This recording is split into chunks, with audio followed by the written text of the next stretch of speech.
भावनात्मक रोमांटिक कहानी अधूरी मुलाकातें।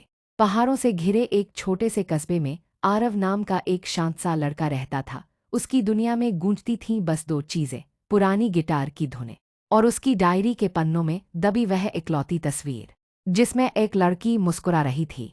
उस लड़की का नाम था सिया। दोनों की मुलाकात कॉलेज में एक बारिश भरी शाम हुई थी। सिया छतरी भूल गई थी और आरव ने बिना कुछ कहे अपनी छतरी आगे बढ़ा दी। सिया ने हल्की सी हंसी के साथ कहा, अगर आप न होते तो शायद आज भीग कर घर जाना पड़ता। उसी हंसी में जैसे आरव खो गया था और उसी शाम से एक कहानी शुरू हुई थी, दो लोगों की जो शायद एक दूसरे के लिए बने थे। लेकिन जिंदगी हमेशा उतनी आसान नहीं होती। वक्त गुजरता गया, कॉलेज खत्म हुआ, सपनों की भीड़ में दोनों अलग हो गए। आरव शहर छोड़कर अपने घर लौट आया। सिया एक बड़े शहर में नौकरी करने चली गई, लेकिन दोनों के दिलों में एक खालीपन रह गया, एक ऐसा खालीपन जिसे कोई दूसरा भर नहीं सकता था।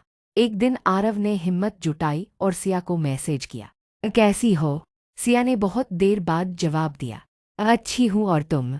बात बस इतनी सी थी, लेकिन आरव के अंदर कहीं उम्मीद की किरण जग गई। दोनों ने फिर बात करनी शुरू की। रातें बीत जाती, बातें खत्म नहीं होती।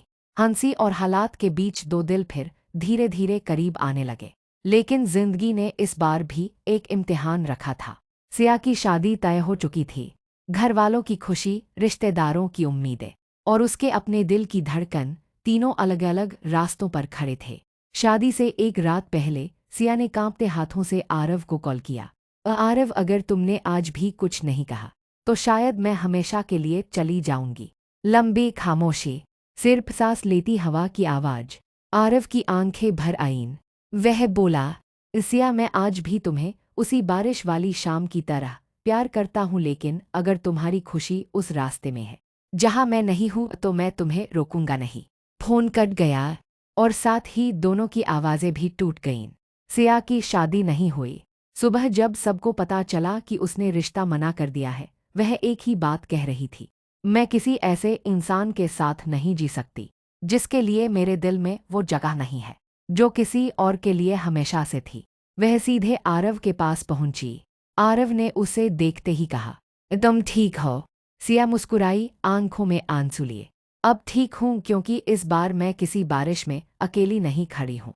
आरव ने धीरे से उसका हाथ पकड़ा और उस पहाड़ी कस्बे में कई साल बाद पहली बार आरव की पुरानी गिटार ने एक खुश धुन बजाई, एक नई शुरुआत की धुन।